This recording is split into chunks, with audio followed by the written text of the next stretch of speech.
नमस्कार, न्यूज के इकलौते फैमिली शो न्यूज की पाठशाला में आप सभी का बहुत स्वागत। मैं हूं Sushant Sinha.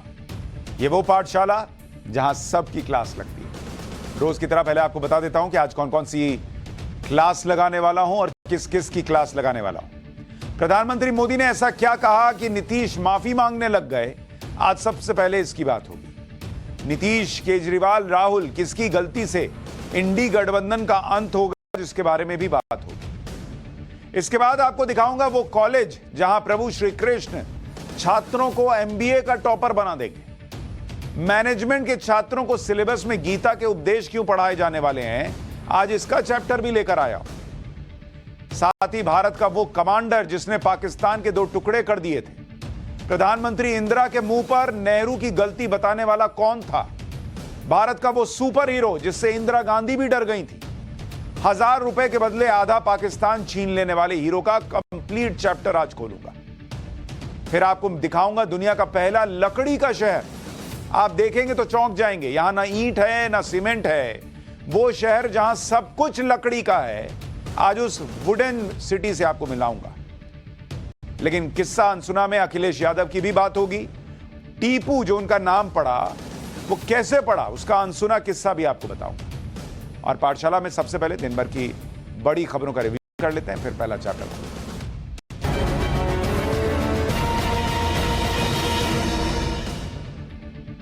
Cash for query मामले में टीएमसी सांसद महुआ मोइत्रा की मुश्किलें बढ़ सकती हैं। सूत्रों के मुताबिक बीजेपी सांसद निशिकांत दुबे की शिकायत पर महुआ मोइत्रा के खिलाफ सीबीआई जांच के आदेश दिए गए हैं। उधर संसद की एथिक्स कमेटी ने भी महुआ मोइत्रा पर कार्रवाई की सिफारिश की। अयोध्या में दीपोत्सव की तैयारी तेज हो गई है। राम की पैड़ी के 51 घाटों पर 24 लाख दिए पहुंचाए जा चुके हैं। सैकड़ों की संख्या में वॉलंटियर इन दियों को सजाने के काम में जुटे हैं। 11 नवंबर को 24 लाख दिए जलाने के साथ ही नया वर्ल्ड रिकॉर्ड बनाया जाएगा। खबर है कि इसके लिए Guinness book of world records की टीम अयोध्या पहुंच चुकी है। दिल्ली सरकार ने बढ़ते वायु प्रदूषण को देखते हुए नवंबर में ही विंटर वेकेशन का ऐलान कर दिया। दिल्ली में सभी स्कूल 9 नवंबर से 18 नवंबर तक विंटर ब्रेक यानी सर्दियों की छुट्टियां घोषित की गई और बंद गई, जबकि दिल्ली में विंटर ब्रेक दिसंबर और जनवरी के महीने में होता है। दरअसल दिल्ली में कई इलाकों में AQI 900 के पार पहुंच गया है, इसलिए यह फैसला लिया गया। एलन मस्क की कंपनी स्टारलिंक जल्द ही भारत में सैटेलाइट इंटरनेट सर्विस शुरू कर सकती है। मस्क की कंपनी ने इसके लाइसेंस के लिए आवेदन किया है। खबर है कि भारत सरकार ने मस्क की कंपनी से कुछ सवाल पूछे थे और स्टारलिंक की तरफ से मिले जवाब से सरकार संतुष्ट है। स्टारलिंक से पहले भारतीय एयरटेल और रिलायंस जियो को सैटेलाइट इंटरनेट सर्विसेज देने के लिए लाइसेंस मिल चुका है। हमास के लड़ाकों के खात्मे के लिए इजरायल ने अपनी पूरी ताकत झोंक दी है। उत्तरी इलाके में हमास के खात्मे के लिए इजरायल ने अपनी एक और टैंक बटालियन को उत्तरी गाजा में उतार दिया। वहां दाखिल होते ही हमास की सुरंगों पर अटैक किया गया। इजरायल का दावा है कि उसकी सेना गाजा के बीचों बीच पहुंच चुकी है और अब हमास का अंत करीब आ गया है। तो यह हो गया दिन भर का रिवीजन। अब पाठशाला की पहली क्लास, जिसमें आपको बताऊंगा कि पीएम मोदी ने ऐसा क्या किया या ऐसा क्या कहा कि नीतीश कुमार माफी मांगने लग गए। नीतीश, केजरीवाल, राहुल किसकी गलती से इंडी गठबंधन का अंत होगा, सबसे पहले इसका चैप्टर।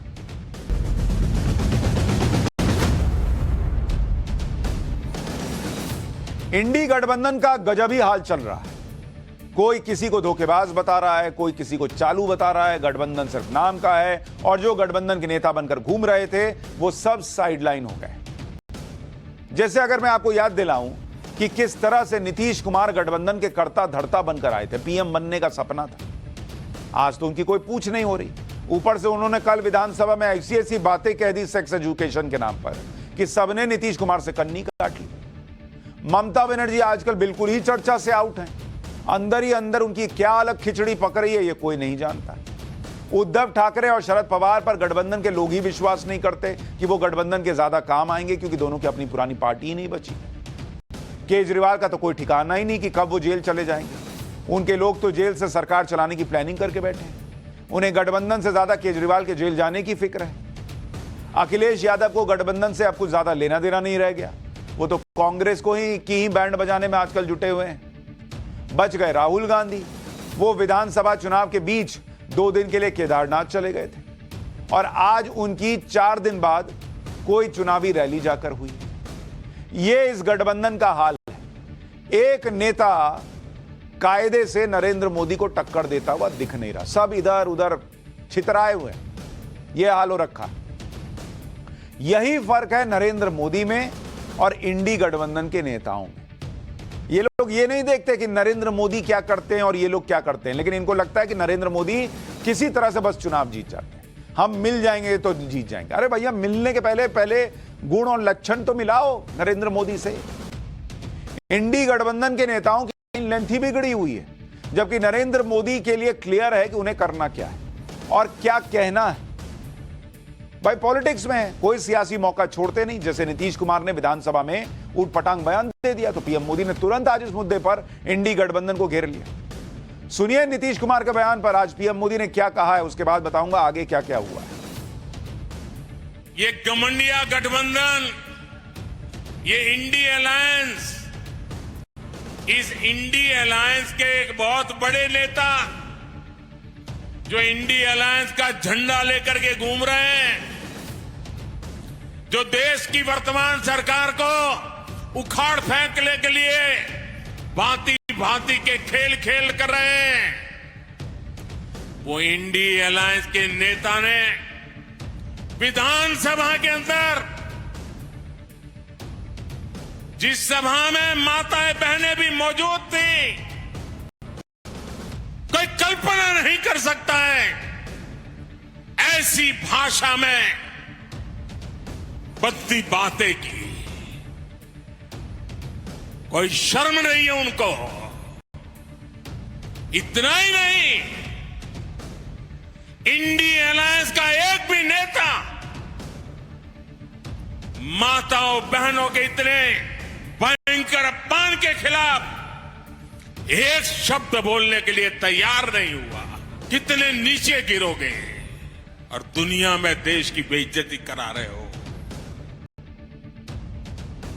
प्रधानमंत्री मोदी जो बात कह रहे हैं वो इसलिए सही है क्योंकि आप देखिए कि कल नीतीश कुमार ने जो बोला था, आज उसके लिए घूम घूम कर माफी मांगनी पड़ रही उनको। लेकिन बॉस, आपने ऐसा बोला ही क्यों कि माफी मांगनी पड़े? हम तो आपको नीतीश कुमार का वो बयान भी नहीं सुनाना चाहते। हमारी टीम में भी चर्चा हुई कि क्या सुनाएं क्या। हमने कहा भाग, ये कोई सुनाने लायक चीज है क्या? जो नीतीश कुमार विधानसभा में बोल दिए वो बार बार क्या सुनाना, जिस चीज के लिए उनको खुद माफी मांगनी पड़ रही। आज नीतीश कुमार किस तरह से सड़क से लेकर सदन तक हर जगह माफी मांग रहे थे, जरा उसको देखिए, फिर दिखाऊंगा कि इस माफी में भी कैसी खोट है। माफी मांगता हूँ अरे लाइव बिहार इसके लिए, अरे नीचे कीजिए, वापिस करता हूँ इन सब बातों का। अगर इसको हमने यूं ही कुछ बात कहा और उसको ले करके इतनी निंदा हो रही है, तो मैं भाई देखिए, अगर मेरी कोई बात कहना गलत था तो मैं इसके लिए माफी मांगता हूँ। आप जो बोल रहे हैं, हमसे आज प्रेस वालों ने पूछा है तो हमने सफाई दे दी है। अगर मेरी किसी बात को लेकर के तकलीफ हुई है तो मैं अपनी बात को वापस करता हूं और मैं अपनी निंदा करता हूं। एक तो मुझे ये बात समझ में नहीं आती कि नेता ये क्यों बोलते हैं कि अगर मेरी बात गलत थी, अगर मेरी बात से हर्ट हुआ है। अगर क्या बॉस, आपको अभी भी समझ में नहीं आ रहा है कि आपकी बात से जो है महिलाओं को कैसा फील हुआ है, प्रदेश की जनता को कैसा फील हुआ है? लोग पूछ रहे हैं कि ये बिहार के सीएम हैं और इनको देश का पीएम बनना है। कल को संसद में अगर बन गए पीएम तो संसद में भी बताएंगे यही सब बातें। और बॉस, आपको यह भी बताता हूं कि पॉलिटिक्स में ईमानदारी बहुत जरूरी चीज होती है। और मैं आपसे बार बार कहता हूं कि ये लोग नरेंद्र मोदी से कंपेयर करते हैं, इनमें सबसे बड़ा डिफेक्ट ये है, सबसे बड़ी कमी ये है कि इनमें ईमानदारी की कमी है। नीतीश कुमार ने भी जो माफी मांगी वो ऐसा लग रहा है कि मजबूरी में मांगी गई माफी, क्योंकि उधर नरेंद्र मोदी ने बोल दिया, नरेंद्र मोदी महिलाओं के लिए आरक्षण का बिल लेकर आ रहे हैं, यहां महिलाओं का सदन में अपमान हो रहा है, तो ये प्रेशर में आ गए। और कैसे आधे अधूरे मन से माफी मांगी गई है, ये इसलिए कह रहा हूं क्योंकि जब सदन में नीतीश कुमार पर बीजेपी ने सवाल उठाए तो नीतीश कुमार ने अपनी गलती पीएम मोदी पर डाल दी और आरोप लगाने लगे कि आपको तो आदेश आया होगा इसलिए आप मेरी निंदा कर रहे हैं। वाह बॉस, अभद्र भाषा और भद्दे इशारों का इस्तेमाल आप करें और राजनीति करने का आरोप दूसरों पर लगाएं। एक बार सुनिए नीतीश कुमार जी ने क्या कहा है। आप लोग कल सहमत थे, लेकिन आप लोगों को आदेश आया होगा कि मेरी निंदा करो, तो मेरे किसी बात के लिए है, मैं उस सब को वापस करता हूं।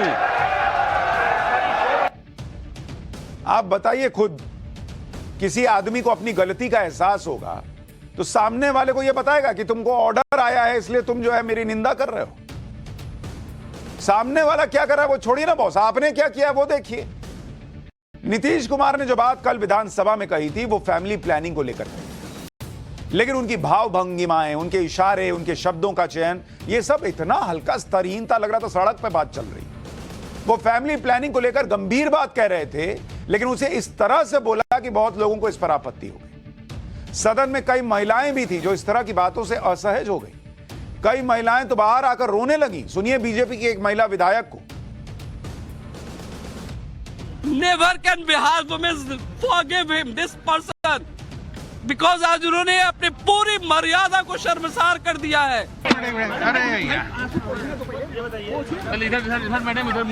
आज जिस तरह का बयान माननीय मुख्यमंत्री जी ने सदन में दिया, तो वो हम लोग को भी बहुत शर्मसार किया है और मैं अपने आप को रोक नहीं पाई। मैं उठकर सदन से बाहर चली आई और भी हमारे 7-8 महिलाएं बहनें थी। शायद वो अपने नेता को सुनना चाह रही, वो सुन रहे होंगे, मुझे उससे कोई आपत्ति नहीं है, लेकिन मुझे सुनने की शक्ति नहीं थी, इसलिए मैं हाउस से उठ के बाहर चली आई। और कल तो नीतीश कुमार हंस के बोल रहे थे भाई। सेक्स एजुकेशन के बारे में अवेयरनेस बढ़ाने के लिए भाषा और तरीका दोनों मायने रखते हैं। छोटे छोटे बच्चों को गुड टच बैड टच बताया जाता है तो ध्यान रखा जाता है कि उनको कैसे बताया जा रहा है। और प्रदेश का मुख्यमंत्री, क्या बोलूं मैं, आप जाके इंटरनेट पे देखिए वो क्या बोले, और सबने सुना ही है, किसी को क्या बताना। किसी और ने कहीं ये बात कही होती ना तो उस पर केस हो गया होता, वो जेल चला गया होता। लेकिन नीतीश कुमार मुख्यमंत्री हैं और उन्होंने विधानसभा के अंदर ये बात कही, और विधानसभा के अंदर बोली गई बातों पर विशेषाधिकार होता है, इसलिए कोई कानूनी एक्शन से ये लोग बच जाते हैं। लेकिन इसका मतलब यह है कि सदन के अंदर कुछ भी बोल देंगे आप लोग। नीतीश कुमार के बयान पर राष्ट्रीय महिला आयोग ने भी आपत्ति जताई। महिला आयोग ने बिहार विधानसभा के स्पीकर को चिट्ठी लिखकर सीएम नीतीश कुमार के खिलाफ सख्त एक्शन की मांग की, क्योंकि ऐसे मामलों में सदन अध्यक्ष के पास कार्रवाई का अधिकार होता है। नीतीश कुमार के बयान का जबरदस्त विरोध हो रहा है। दूसरी पार्टियों के नेताओं ने क्या कहा है वो भी आपको सुनवाता। नीतीश बाबू 18 साल से मुख्यमंत्री है, 19 साल से ना। ये कौन सी भाषा है? ये अश्लील है, ये शर्मनाक है। जिसको दोहराने में आपको कठिनाई हो रही है वो देश भी सवाल पूछ रहा है। टीवी चैनल उस पर ब्लिंक कर दे रहे हैं और आप कहते हैं अगर बुरा लगा है तो आपकी ईमानदार माफी नहीं है। नीतीश बाबू, आपके अंदर जो सोच है देश की नारी शक्ति के बारे में, अगर बुरा लगा है तो आपकी ईमानदार सोच नहीं है। मैं बहुत भर्त्सना करता हूं, कंडेम करता हूं। नीतीश बाबू, लोकतंत्र लोकलाज से चलता है, खाली नियम से नहीं चलता। तो अब विराम की जरूरत है। थक गए हैं लोग, अब उनसे प्रदेश नहीं समझ, उनको विराम की जरूरत है। मैं उनके स्वास्थ्य के प्रति जहां एक तरफ चिंता प्रकट करता हूं अपनी पार्टी की तरफ से, उनके जल्द स्वस्थ होने की भी मैं कामना करता हूं। मैं चाहूंगा वो देश विदेश जहां जाकर अपना इलाज कराना चाहे, पर इसको गंभीरता से लें। राज्यपाल जी से आग्रह करूंगा कि उनकी इन परिस्थितियों का स्वतः संज्ञान लेते हुए केंद्र के प्रति, केंद्र के पास वो रिपोर्ट भेजें और केंद्र के माध्यम से बिहार में राष्ट्रपति शासन लगाया जाए। नीतीश कुमार के लिए मामला आसानी से पीछा छोड़ने वाला नहीं। उनके खिलाफ बिहार में बीजेपी प्रदर्शन कर रही है, उनके पुतले जलाए जा रहे हैं, उनके इस्तीफे की मांग हो रही है। नीतीश कुमार को यह बयान बहुत उल्टा पड़ गया है।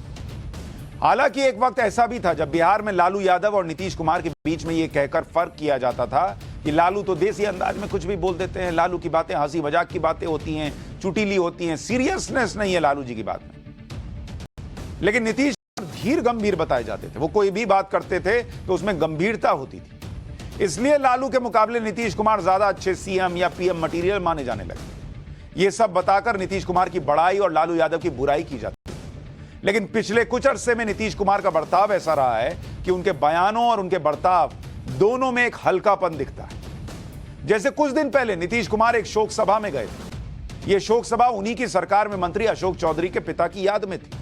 वहां पर नीतीश कुमार पहुंचे और जो फूल अशोक चौधरी के पिता की फोटो पर चढ़ाने थे, वो फूल उठाकर वो अशोक चौधरी पर डालने लगे। ये देखिए, ऐसा कौन करता है जी कि जो फूल श्रद्धांजलि देने के लिए रखा हुआ है उसको उठा के श्रद्धांजलि देने की बजाय अशोक चौधरी के सिर पर डाल दिए? ये कौन करता है ऐसा? इसको देखकर ही लोग पूछने लगे कि नीतीश कुमार को हो क्या गया है, कैसी कैसी हरकतें कर रहे हैं, सब ठीक है कि नहीं। इसी तरह से पिछले साल नीतीश कुमार ने चिराग पासवान को लेकर बातों बातों में पर्सनल कमेंट करना शुरू कर दिया। वो रामविलास पासवान की दूसरी शादी का जिक्र करने लगे कि उन्होंने तो दिल्ली जाकर दूसरी शादी कर ली। अब राजनीति में इस तरह के पर्सनल कमेंट कौन करता है? लेकिन नीतीश कुमार पिछले कुछ अरसे से यही सब कर रहे हैं। सुनिए उन्होंने चिराग पासवान को लेकर पिछले साल क्या कह दिया था। अब आपको मालूम नहीं है कि उसके पिताजी का कितना हमने किया था, सम्मान ही नहीं दिया था, उनका हमने समर्थन किया था। शुरुआती दौर की बात है, अभी सब तो बच्चा न है जी।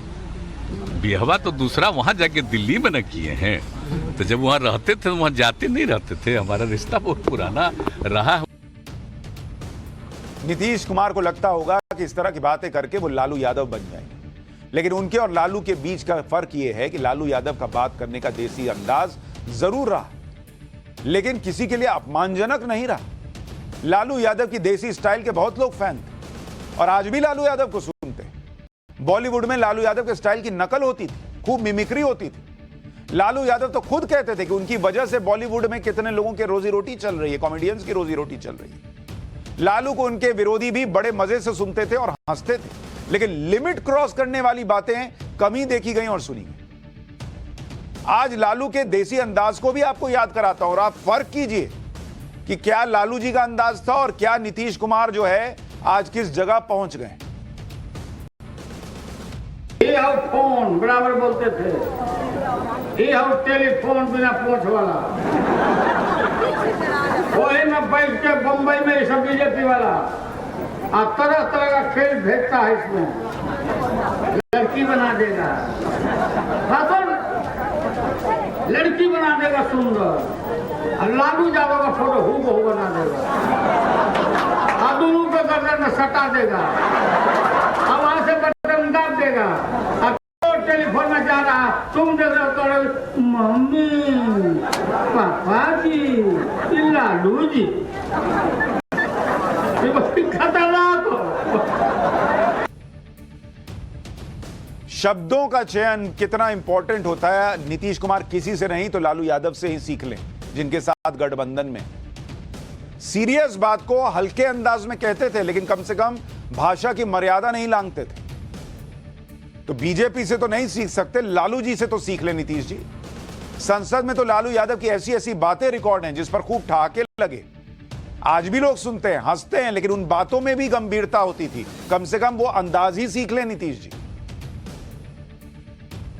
ये हमारी बहन ममता, ये मामूली आदमी है, मजबूत आदमी है ममता। उसकी ताकत थी, चाहे जहां से लड़के आए। कहा था ममता जी ने कि हम अगर बनाते हैं तो हम रेल लेंगे, रेल। वो बोला कि हम, नीतीश जी जॉर्ज साहब बोले कि हम रेल नहीं, नीतीश बोले कि हम नहीं छोड़ेंगे रेल। तब पंचायती करने चले गए जॉर्ज साहब की, भाई सरकार टूट जाएगी, नीतीश मान जाओ। तो नीतीश जी ने जॉर्ज साहब को कहा कि खबरदार, फिर बिहार से लड़ना नहीं है क्या आपको। माननीय ममता बहन ने उस बात को जस्टिफाइड और क्लियर किया। इनके सिद्धांत पर, असूल पर हम उंगली नहीं दिखा रहे हैं। ये बात सही नहीं है कि रेल मांगा गया था, नहीं मांगा गया था, तो नहीं मांगा गया था तो नहीं मिलेगा अब कभी। सुनिए लालू जी, लालू जी, इस देसी स्टाइल को अगर नीतीश कुमार कॉपी करने का ट्राई कर रहे हैं तो उन्हें कम से कम फैमिली प्लानिंग जैसे गंभीर मुद्दे पर हल्की भाषा और भाव में बात नहीं करनी।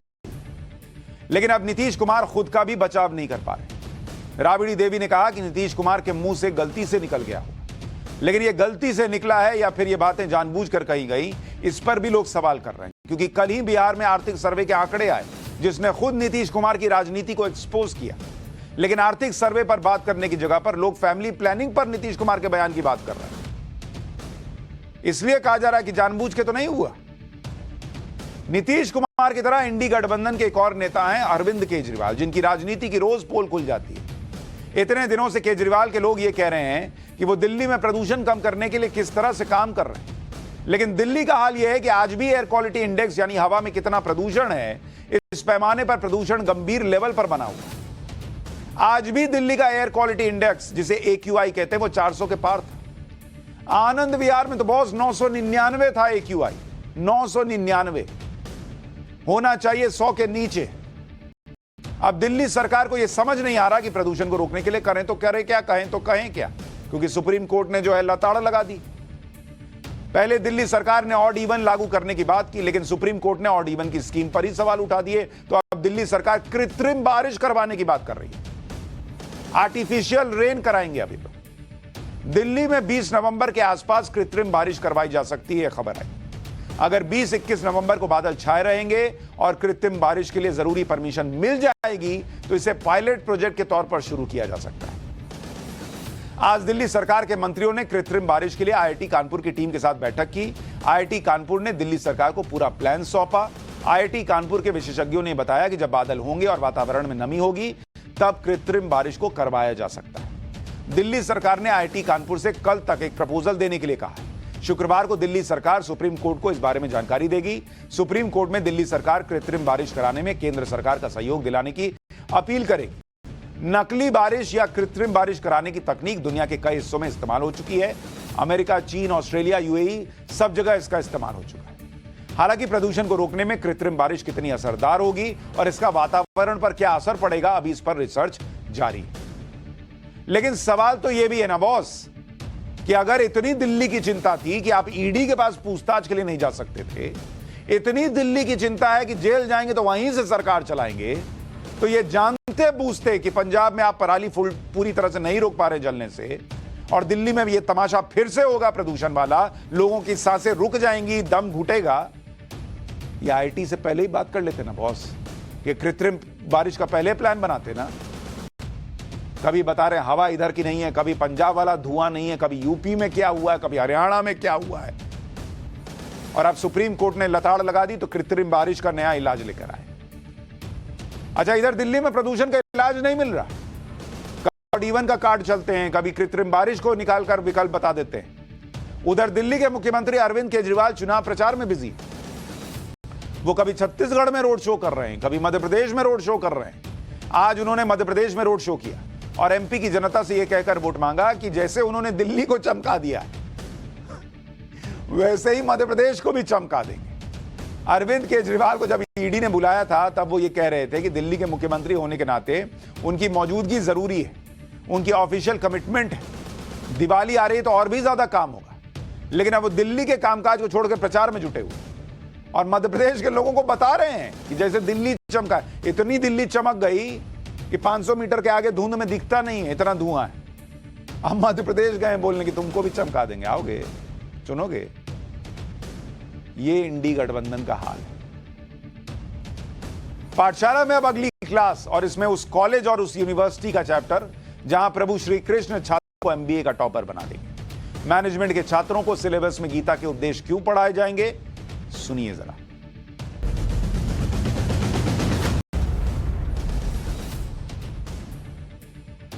आजकल कुछ लोगों को सनातन विरोधी बातें करने का बहुत शौक चढ़ा हुआ है। कोई रामचरितमानस पर सवाल उठाता है, कोई सनातन को डेंगू मलेरिया बताता है, लेकिन ये लोग सनातन की ताकत नहीं जानते। सनातन की ताकत यह है कि हमारे शास्त्रों में, ग्रंथों में जो लिखा है उससे दुनिया भर की बड़ी बड़ी कंपनियों को चलाने के लिए मैनेजमेंट के फंडे सीखे जा सकते हैं और सीखे जा रहे हैं।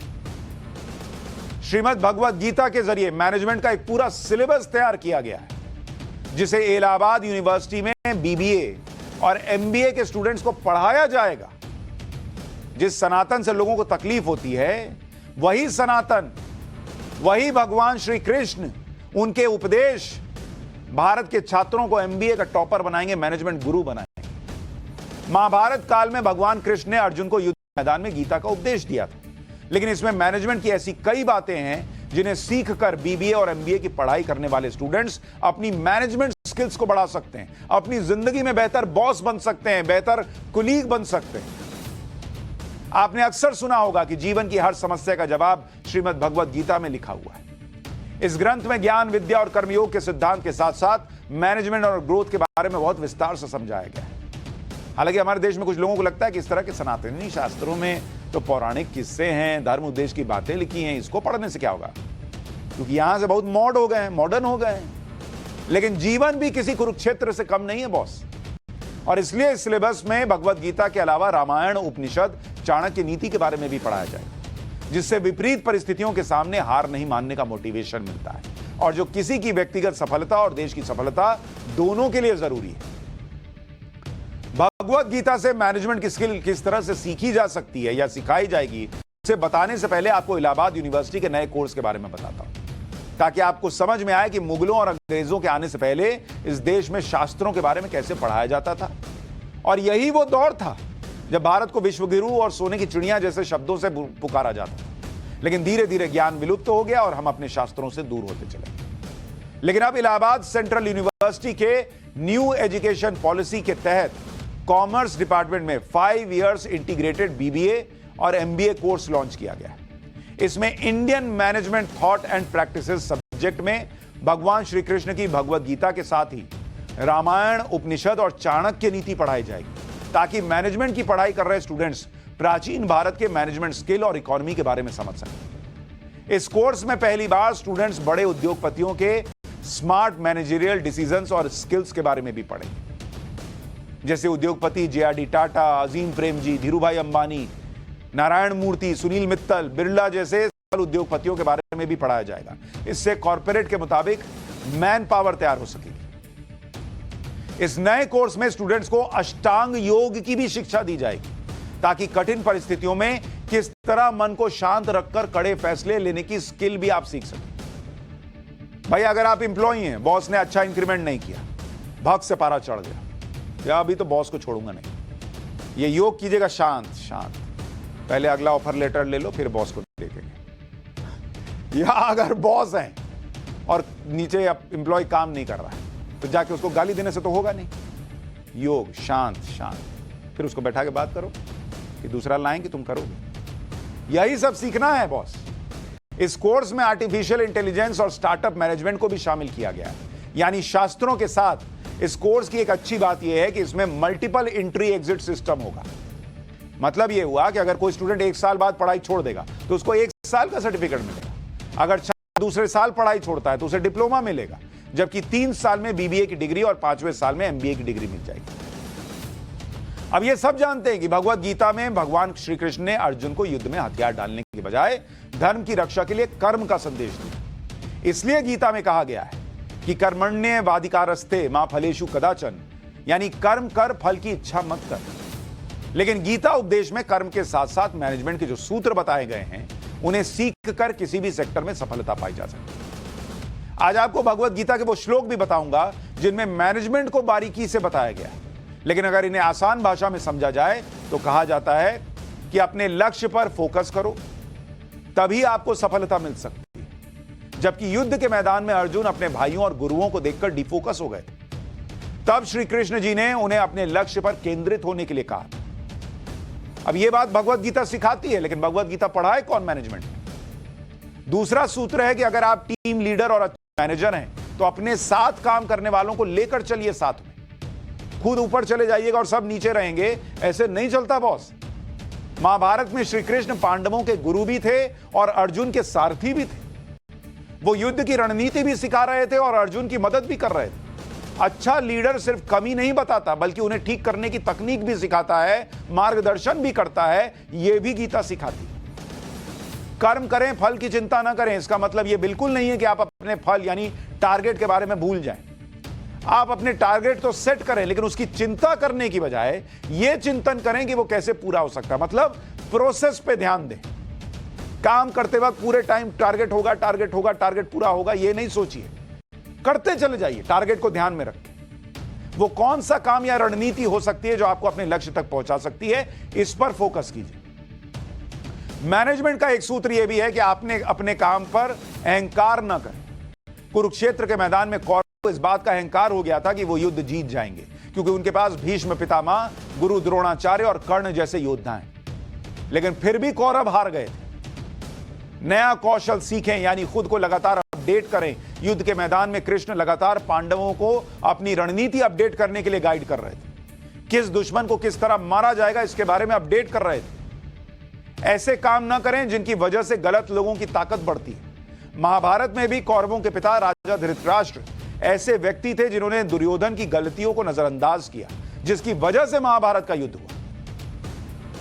तो ऑफिस में भी कोई लल्लो चप्पो कर रहा है, बॉस बॉस बॉस किए हुए है, तो उसकी गलतियां छुपाइए मत, इससे ऑफिस डूब जाएगा। इसलिए गलत आदमी को सपोर्ट करने की सजा पूरी कंपनी को चुकानी पड़ सकती है। यह भी गीता सिखाती है, सीखिएगा तब तो। गीता के इन सूत्रों को समझकर आप भी अपनी लाइफ में मैनेजमेंट गुरु बन सकते हैं। अब आपको भगवत गीता के कुछ श्लोक बताता हूं जिनके भावार्थ को समझकर आप मैनेजमेंट की स्किल्स बढ़ा सकते हैं, जैसे इस कोर्स में होगा। और ये बहुत सूक्ष्म बातें हैं जिन्हें गहराई से समझा जा सकता है। जैसे एक श्लोक है, परित्राणाय साधुनाम विनाशाय च दुष्कृताम धर्म संस्थापनार्थ आए संभवामि युगे युग। यानी साधु पुरुषों के रक्षण, दुष्कृत्य करने वाले के नाश तथा धर्म संस्थापना के लिए मैं प्रत्येक युग में प्रकट होता हूं।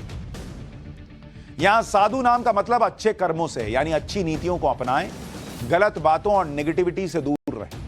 धर्म को स्थापित करें, यानी अपनी कंपनी में सही विचार और अच्छे आदर्शों को स्थापित करें। छोटे मोटे लालच के चक्कर में सिद्धांतों के साथ समझौता ना करें।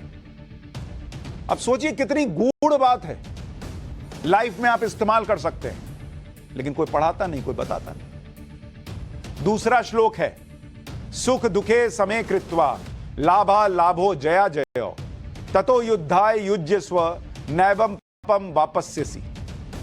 यानी सुख या दुख, हानि या लाभ, विजय या पराजय का विचार त्याग कर युद्ध करने के लिए ही युद्ध कर। ऐसा करने से तू पाप को प्राप्त नहीं होगा। यानी जिन लोगों पर सुख दुख यानी या हानि और लाभ का जल्दी असर होता है, वो लंबे समय तक टिक नहीं पाते। यानी जरा से नुकसान से हार मान लेना और थोड़े से प्रॉफिट मिलने पर बम बम हो गए, अहंकार पाल लिया, ऐसे लोग लंबे समय तक अपने लक्ष्य को पूरा नहीं कर सकते। मतलब इमोशंस को कंट्रोल कीजिए। बुरा वक्त है तो एकदम गर्त में मत चले जाइए, और अच्छा है तो आसमान में मत चले जाइए। बैलेंस रखिए। तीसरा श्लोक है, ब्रह्मण याध्याय कर्माणि संग त्यक्त्वा करोति लिप्यते न स पापेन पद्म पत्रमी बाम्बसा।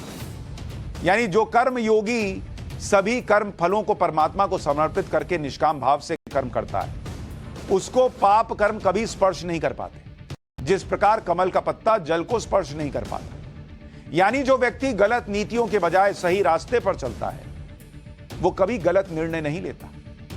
अपने आसपास गलत लोगों के होने के बावजूद उस व्यक्ति पर कोई असर नहीं होता। ऐसी कितनी ही महान बातें, कितने ही काम की बातें और जीवन जो कुरुक्षेत्र से कम नहीं है, उसको उसमें लड़ने की ताकत देने वाली बातें भगवत गीता में। पहले पढ़ते थे, सीखते थे। भारत विश्वगुरु था, अब फिर विश्वगुरु बनने जा रहा है, तो इलाहाबाद यूनिवर्सिटी में फिर से पढ़ाना भी शुरू हो रहा है। और मुझे लगता है ऐसी चीजें स्कूल कॉलेजेस में और पढ़ाई जाएंगी, तो छात्रों के लिए भी, जो आजकल हम देखते हैं ना, बड़ा कंपटीशन में लोग फंस जाते हैं, कभी सुसाइड कर रहे हैं, कभी डिप्रेशन में जा रहे हैं, उससे भी निकलने में ये चीजें मदद कर पाएंगी। पाठशाला में अब भारत के उस सुपर हीरो का चैप्टर जिसने पाकिस्तान के 2 टुकड़े किए। प्रधानमंत्री इंदिरा के मुंह पर नेहरू की गलती बताने वाला कौन था?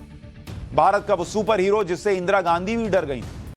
1000 रुपए के बदले आधा पाकिस्तान छीन लेने वाले हीरो का चैप्टर अब शुरू करता हूं।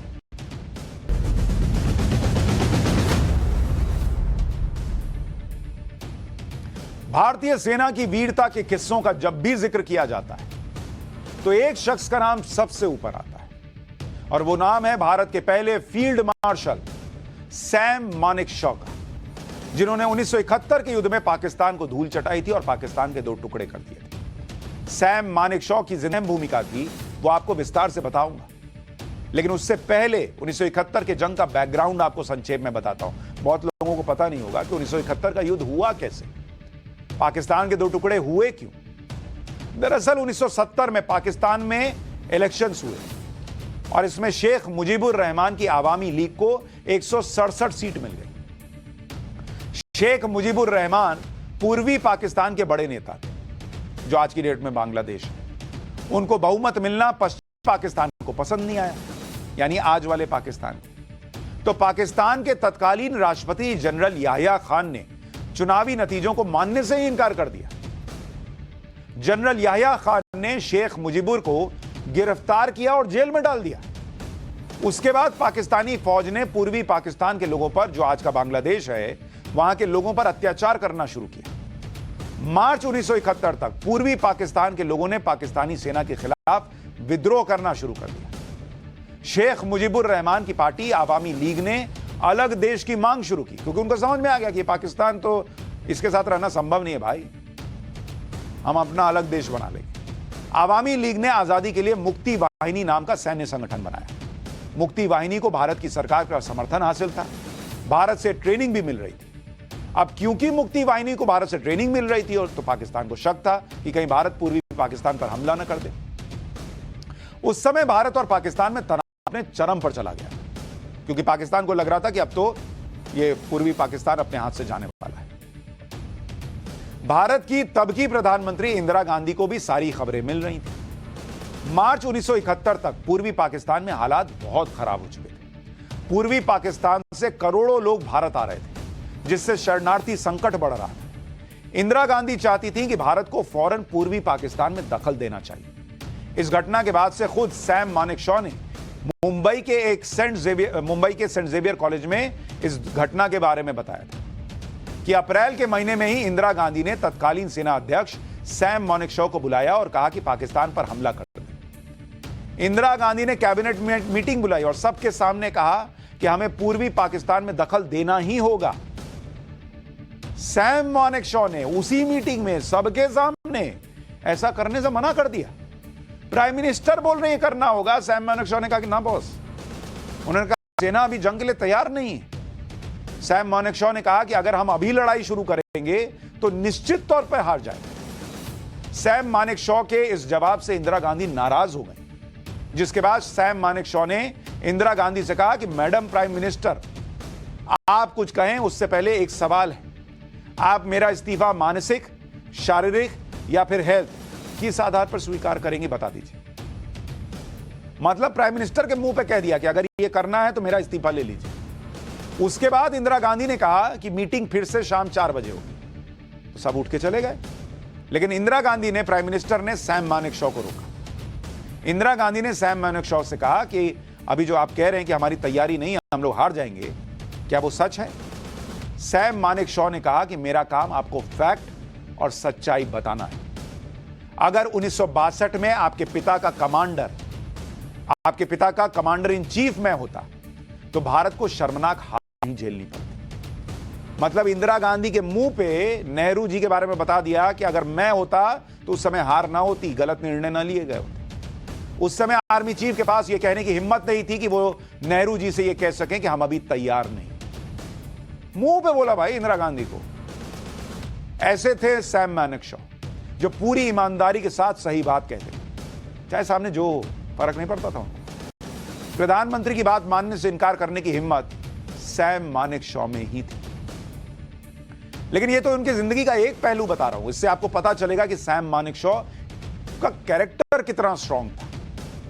इंदिरा गांधी से मीटिंग के बाद सैम मानेकशॉ ने पूर्वी पाकिस्तान में मिलिट्री ऑपरेशन की तैयारियां शुरू की। इतिहासकार श्रीनाथ राघवन ने अपनी किताब 1971 a global history of the creation of Bangladesh में लिखा है कि भारतीय सेना ने युद्ध की योजना बनाई, जिसके 3 प्रमुख लक्ष्य थे। पहला लक्ष्य था पूर्वी पाकिस्तान के 2 बड़े बंदरगाहों चटगांव और खुलना पर कब्जा करना। दूसरा लक्ष्य था उन जगहों पर कब्जा करना जहां से पाकिस्तानी सेना एक जगह से दूसरी जगह पर न जा सके। तीसरा लक्ष्य था पूर्वी पाकिस्तान को छोटे छोटे हिस्सों में बांटना। यह मानकर चला जा रहा था कि यह अभियान पूरा होने में 3 हफ्ते का वक्त लग सकता है। जुलाई 1971 में सैम मानेकशॉ ने इस योजना की जानकारी पूर्वी कमान के commander lieutenant general Jagjit Singh Arora को दी। तब की प्रधानमंत्री इंदिरा गांधी चाहती थी कि भारत अप्रैल में ही पूर्वी पाकिस्तान पर हमला करे, लेकिन सैम मानेकशॉ ने मना कर दिया। जुलाई में मानेकशॉ ने युद्ध की योजना तैयार कर ली। मतलब ऐसा नहीं कि मना किया तो बैठ गए, करेंगे लेकिन जब तैयार होंगे तब करेंगे। तो उन्होंने तैयारी कर ली जुलाई तक और उस पर अमल करना शुरू कर दिया। जंग शुरू होने से पहले ही सैम मानेकशॉ ने भरोसेमंद अफसरों को महत्वपूर्ण पदों पर फिट किया। इनमें lieutenant general Jagjit Singh Arora, major general Jacob, lieutenant general Sagat Singh और मेजर जनरल इंदर गिल का शामिल। उधर पाकिस्तान को भी भारत में युद्ध की तैयारियों के बारे में जानकारी मिल रही थी और भारत सही में पूर्वी पाकिस्तान में एक्शन के लिए तैयारी कर भी रहा था। पूर्वी पाकिस्तान में मिलिट्री एक्शन के लिए भारतीय सेना ने 5 दिसंबर की तारीख तय की। फील्ड मार्शल सैम मानेकशॉ ने इसे 4 दिसंबर कर दिया। मतलब तारीख 5 की थी, सैम मानेकशॉ ने एक दिन पहले कर दिया कि 4 को अटैक करेंगे, लेकिन भारत को पहला हमला करने की जरूरत ही नहीं पड़ी। 3 दिसंबर 1971 को पाकिस्तान ने ऑपरेशन चंगेज खान शुरू किया और भारत के एयरबेस पर बमबारी शुरू कर दी। पाकिस्तान ने भारत के अमृतसर, पठानकोट, अंबाला, जोधपुर, आगरा, श्रीनगर एयरबेस पर हमला किया। उसके बाद भारत की तत्कालीन प्रधानमंत्री इंदिरा गांधी ने देश को युद्ध की जानकारी दी। भारतीय एयरफोर्स ने पाकिस्तान पर पलटवार की और इंडियन आर्मी ने पूर्वी पाकिस्तान में ऑपरेशन शुरू कर दिया। 4 दिसंबर 1971 के बाद से तत्कालीन पीएम इंदिरा गांधी ने पूर्वी पाकिस्तान को बांग्लादेश कहना शुरू कर दिया था। इस जंग में भारतीय सेना ने किस तरह मुश्किल हालात में बहादुरी के साथ ऑपरेट किया था, उसके पीछे सैम मानेकशॉ की रणनीति और मैनेजमेंट है। पाकिस्तान के साथ 1971 की जंग में भारतीय सेना ने सैम मानेकशॉ की लीडरशिप में किस तरह काम किया, उसके कुछ किस्से आपको बताता हूं। आप सैल्यूट ठोक देंगे। उनमें से एक है तंगैल एयर ड्रॉप ऑपरेशन। युद्ध में जब पूर्वी पाकिस्तान में मौजूद पाकिस्तानी फौज कमजोर पड़ने लगी तो पश्चिमी पाकिस्तान से मदद भेजी गई। पश्चिमी पाकिस्तान से सेना की एक टुकड़ी ढाका के लिए रवाना हुई। इसकी जानकारी भारतीय सेना को मिल गई थी। भारतीय सेना ने तय किया कि किसी भी तरह से पाकिस्तानी फौज को ढाका पहुंचने से रोकना होगा कि भाई रीइंफोर्समेंट आ गया तो वो मजबूत हो जाएंगे, तो इसको रोकना होगा। पाकिस्तानी सेना की टुकड़ी को रोकने की जिम्मेदारी लेफ्टिनेंट कर्नल कुलदीप सिंह पन्नू को दी गई। भारतीय सेना की योजना थी कि पाकिस्तानी टुकड़ी को ढाका से 83 किलोमीटर दूर तंगैल में रोक लेना है। तंगैल में मेघना नदी पर पुल था जिससे होकर ही ढाका तक पहुंचा जा सकता था। तो भारतीय सेना ने इस पुल को बम से उड़ा सकती थी, लेकिन इसी पुल से भारतीय सेना को भी तो ढाका जाना था। तय किया गया कि भारतीय सैनिकों को एयर ड्रॉप करके तंगैल पहुंचाया जाएगा। इस ऑपरेशन में इंडियन एयरफोर्स के 52 विमानों की फ्लीट की जरूरत पड़ी। रात होने से पहले शाम को इंडियन एयरफोर्स के जहाजों से करीब 700 सैनिक कूद पड़े। सभी सैनिकों ने जब पैराशूट खोला तो पूरे इलाके में सिर्फ पैराशूट ही दिख रहे थे। दूसरे विश्व युद्ध के बाद यह सबसे बड़ा पैरा ड्रॉप ऑपरेशन था। नीचे उतरकर भारतीय सैनिकों ने मोर्चा संभाला और पाकिस्तानी टुकड़ी का इंतजार करने लगे।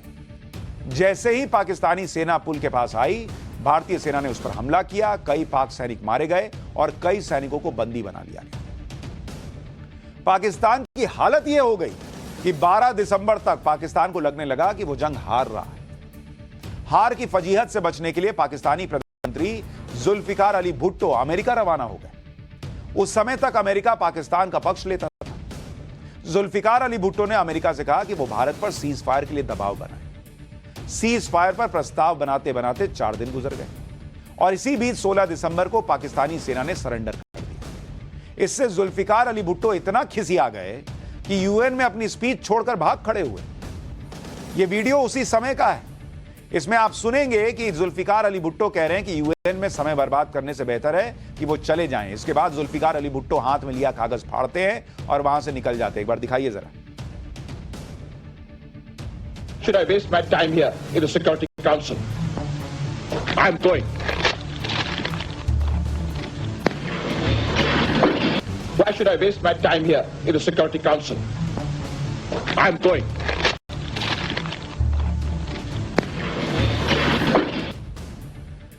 पाकिस्तान की औकात तो कि वो इंडिया को हरा सके, तो दौड़ा दौड़ा गया था सिक्योरिटी काउंसिल।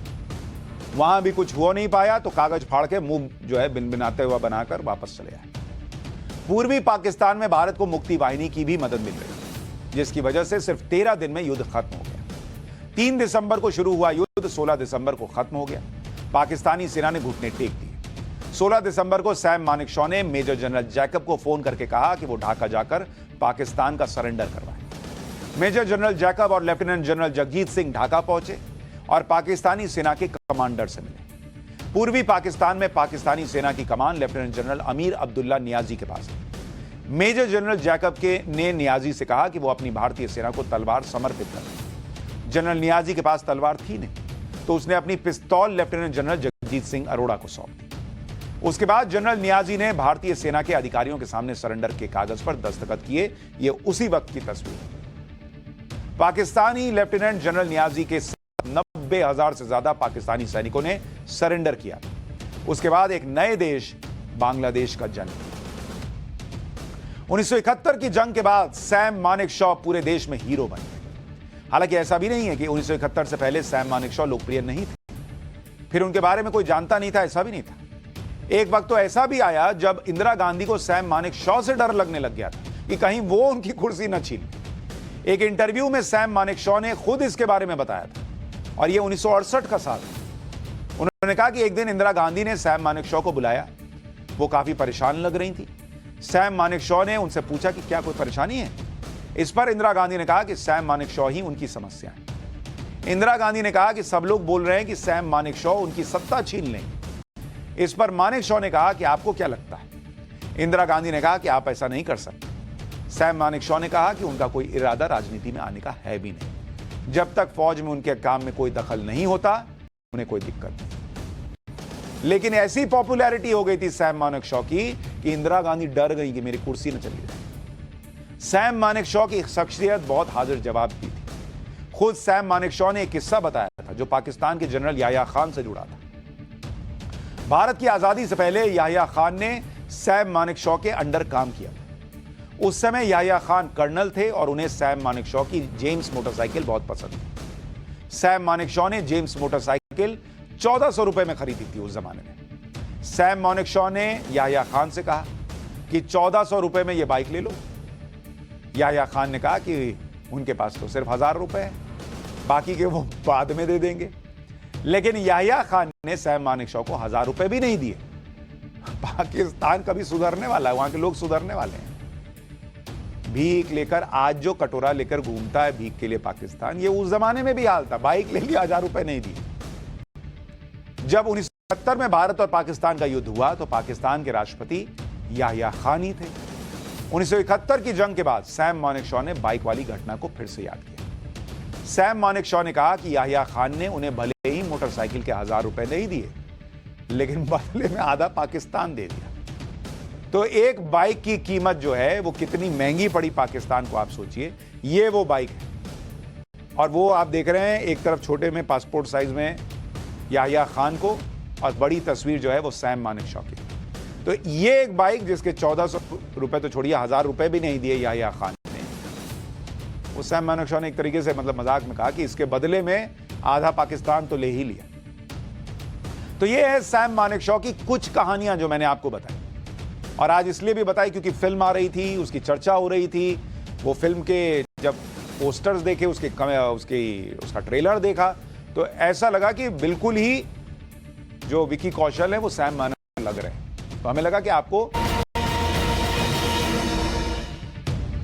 पाठशाला में अब अखिलेश यादव के टीपू से अखिलेश बनने का अनसुना किस्सा। साल 1973 में जब अखिलेश यादव पैदा हुए, उस वक्त उनके पिता मुलायम सिंह यादव के दोस्त दर्शन सिंह सैफई के ग्राम प्रधान। दर्शन सिंह जब मुलायम सिंह के घर आए तो उन्होंने बच्चे को टीपू कहकर पुकार दिया। गांव के दूसरे लोगों को टीपू नाम समझ में नहीं आया। इस पर मुलायम सिंह के दोस्त ने सभी को टीपू सुल्तान की कहानी बताई थी। इस तरह अखिलेश का नाम टीपू पड़ गया, तो परिवार ने उनका दूसरा नाम रखने की जरूरत नहीं समझी। काफी समय तक उन्हें टीपू नाम से ही पुकारा जाता रहा। लेकिन जब टीपू की उम्र 4 साल हुई तो उन्हें स्कूल में एडमिशन कराना था। स्कूल में टीचर्स ने टीपू नाम फॉर्म में लिखने से परेशानी की बात कही। इसके बाद टीपू के बदले कई नाम सुझाए गए, जिसमें टीपू को अखिलेश नाम पसंद आया। एडमिशन फॉर्म में इसके बाद टीपू का नाम अखिलेश यादव लिख दिया गया और तब से अखिलेश यादव का नाम अखिलेश यादव है।